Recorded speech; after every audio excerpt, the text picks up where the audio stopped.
Hello दोस्तों, आज हम करने वाले हैं क्वाड्रिलेटरल्स के कुछ इम्पोर्टेंट क्वेश्चन। तो आइए देखते हैं। क्वेश्चन नंबर 1 क्या कह रहा है। In a quadrilateral A B C D the angle A B C and D are in the ratio 1:2:3:4। Find the measure of each angle of the quadrilateral. तो देखते हैं इस क्वेश्चन को कैसे सॉल्व करते हैं। सबसे पहले हम इसका फिगर बना लेते हैं। क्या कह रहा है, ए बी सी डी एक क्वाड्रिलेटरल है।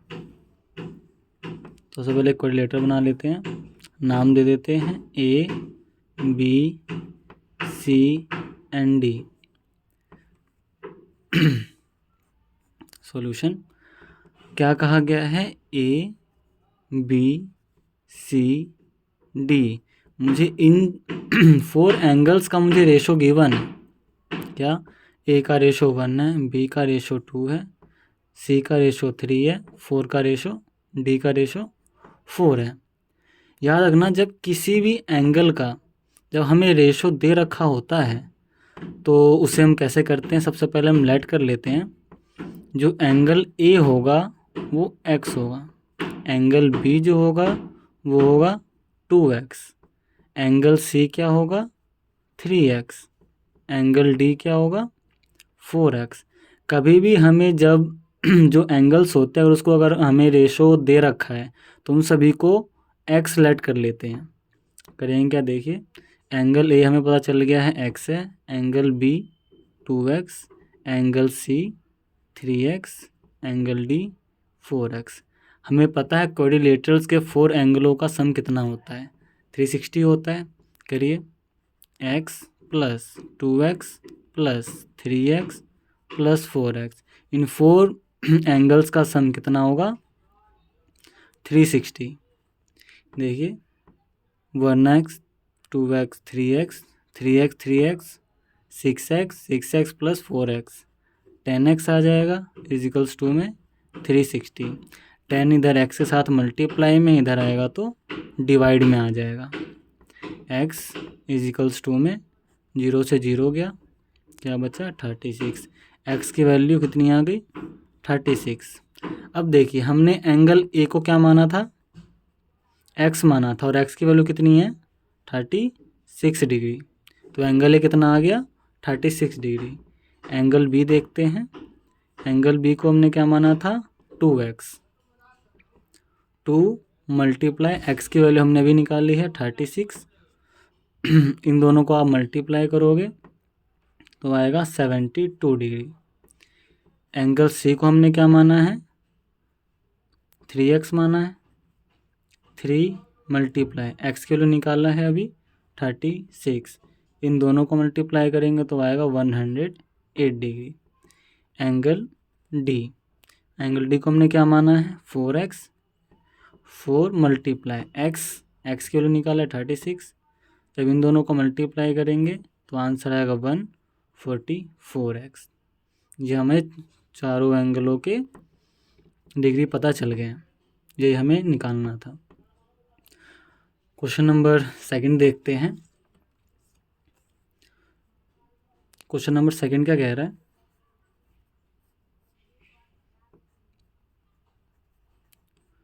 Find the 4 angles A B C and D in the parallelogram A B C D. इसका हमें फिगर भी दे रखा है, फिगर बना लेते हैं पहले। ए बी सी डी, ये 2a दे रखा है, बी 3a, सी 5a। हमें ये बोला गया है भैया ए बी सी डी इन 4 एंगल्स का हमें 4 एंगल जो हैं इन सभी के डिग्री फाइंड करने हैं। सॉल्यूशन देखते हैं। क्या, देखिए सबसे पहले क्या भैया, ये ट्रायंगल बन रहा है और मुझे पता है इन तीनों एंगलों का सम कितना होगा, 180। निकालते हैं। 2a plus 3a plus 5a is equal to में क्या आएगा, 180। क्यों? क्योंकि ट्रायंगल्स के तीनों एंगलों का सम कितना होता है, 180 होता है। इन सभी को प्लस करोगे 10a आएगा इजिकल्स टू में 180 डिग्री। 10 मल्टीप्लाई में इधर आ जाएगा तो डिवाइड में आ जाएगा, तो ए की वैल्यू कितनी आ गई, 0 से 0 हो गया, क्या बचा 18, तो ए की वैल्यू 18 आ गई। पैरेललोग्राम की एक प्रॉपर्टी होती है क्या,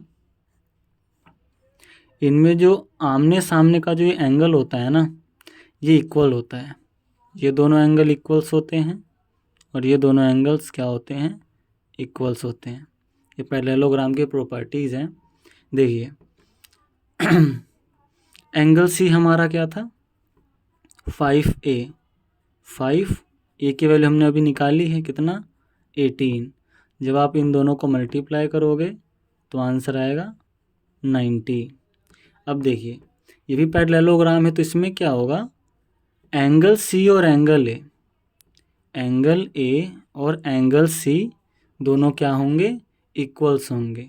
क्यों? क्योंकि ये अपोजिट एंगल आर इक्वल, क्योंकि पैरेललोग्राम के जो अपोजिट एंगल्स होते हैं ना, वो दोनों क्या होते हैं, इक्वल्स होते हैं। इसीलिए मैंने एंगल ए और एंगल सी को क्या कर दिया है, इक्वल कर दिया है। एंगल ए इजिकल्स टू में एंगल सी हमने भी निकाला है 90 डिग्री, तो हमें एंगल ए की वैल्यू क्या आ गई, पता चल गई। देखिए एंगल सी की वैल्यू भी हमें पता चल गई है और एंगल ए की वैल्यू हमें पता चल गई है। ए और सी की वैल्यू हमें पता चल चुकी है, तो अब निकालना क्या है, बी एंड डी। देखिए जैसे ये दोनों एंगल इक्वल है, वैसे ही एंगल क्या होगा, एंगल डी इजिकल्स टू में एंगल बी भी इक्वल होगा, क्योंकि ये भी opposite side of the opposite angle of are equal होगा। Opposite angle are equal. देखिए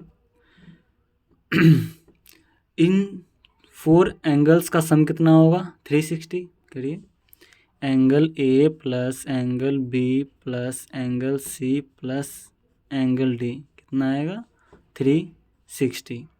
देखिए एंगल ए और एंगल सी क्या है, इक्वल है, ध्यान से देखना, और एंगल डी और एंगल बी इक्वल है।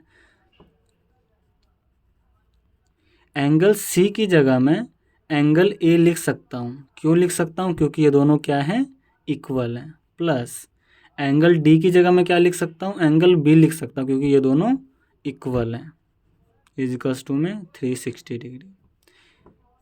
1 angle A 2 angle A plus 1 angle B 1 angle B 2 angle B is equals to में 360 डिग्री। 2 दोनों में कॉमन आ रहा है, कॉमन लेंगे, angle A plus angle B is equals to में 360 डिग्री। 2 यहाँ मल्टीप्लाई में तो इधर आ जाएगा, तो डिवाइड में आ जाएगा।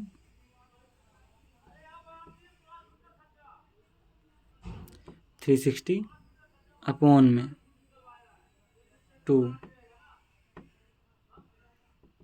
Angle A plus angle B कितना आ गया, 180। इन दोनों जब आप काटोगे तो 180 आएगा। तो हमें एंगल ए की वैल्यू हमने निकाल रखा है क्या, 90।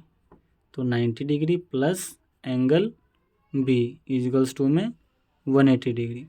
90 इधर प्लस में है, इधर जाएगा तो माइनस हो जाएगा। एंगल बी इजिकल्स टू में 180 में से 90 गया, 90 डिग्री। हमें ए पता चल गया, बी पता चल गया, सी पता चल गया, डी नहीं पता है। डी देखिए हमने भी लिखा था क्या, एंगल डी इजिकल्स टू में एंगल बी, ये दोनों इक्वल है, क्योंकि ये अपोजिट एंगल हैं किसके, पैरेललोग्राम के, इसलिए दोनों क्या हैं, इक्वल हैं। तो एंगल डी, और हमने अभी एंगल बी की वैल्यू निकाली है 90 डिग्री। तो हमें यही 4 एंगल्स फाइंड करने थे जो निकल चुके हैं। आसान था। अगला क्वेश्चन देखते हैं।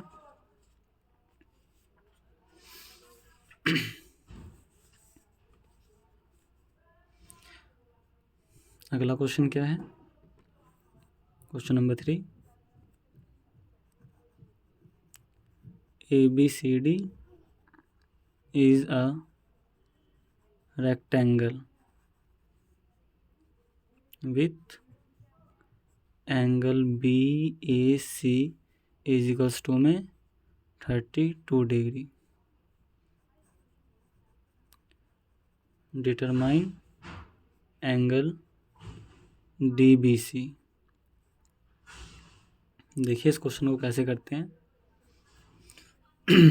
बोला गया ABCD एक रेक्टेंगल है जिसमें BAC हमें एंगल दे रखा है 32 डिग्री, और बोला गया है DBC हमें निकालने के लिए। देखिए सबसे पहले हम फिगर बनाते हैं। ABCD क्या है? एक रेक्टेंगल है, ABCD, और हमें क्या दे रखा है? Angle BAC 32 degree. तो मैं यहाँ से क्या करूँगा, इसके जो डायगोनल्स हैं वही बना देंगे। अब देखिए BAC मुझे दे रखा है ये क्या? 32 डिग्री। इस सेंटर को हम मान लेते हैं। देखिए क्या, इसकी कुछ प्रॉपर्टीज़ पहले समझ लेते हैं, उसके बाद क्वेश्चन को हम करेंगे। जो रेक्टेंगल होते हैं इनके सभी जो एंगल होते हैं वो 90 के होते हैं। दूसरा क्या, जब ये जब इसके डायगोनल्स जब एक दूसरे को काटते हैं तो इक्वल पार्ट में डिवाइड करते हैं। ये इतना, जितना ये होगा उतना ये होगा, और ये भी सेम होगा। समझ में आ गई बात? मान लो ये पूरा 10 है तो ये 5 होगा और ये 5 होगा, याद रखना। क्वेश्चन को करते हैं क्या, पहले देखते हैं ट्रायंगल OAB। सबसे पहले हम इस ट्रायंगल को देखते हैं। इस ट्रायंगल को देखने के बाद हमें ये समझ में आ रहा है ये और ये दोनों डायगोनल्स क्या होंगे? इक्वल्स होंगे, क्योंकि ये इसके इक्वल है, ये इसके इक्वल है, चारों आपस में क्या है? इक्वल है, तो ये दोनों भी इक्वल होंगे। क्या, जब किसी भी ट्रायंगल के जब दो साइड जब इक्वल होते हैं ना तो इनके दो एंगल्स भी इक्वल होते हैं। इसको हम आइसोस्केलस ट्रायंगल कहते हैं। तो ये 32 डिग्री है, तो ये भी कितना होगा? 32 डिग्री होगा। देखिए एंगल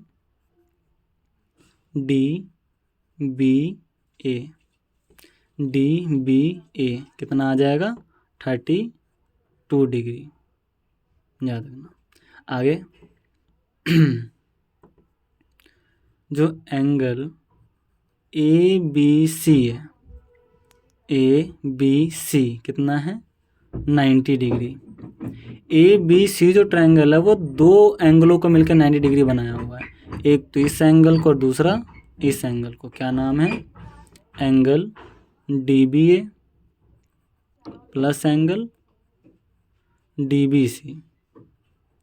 इन दोनों एंगलों को मिलकर तो पूरा ये ABC बना हुआ है, याद रखना।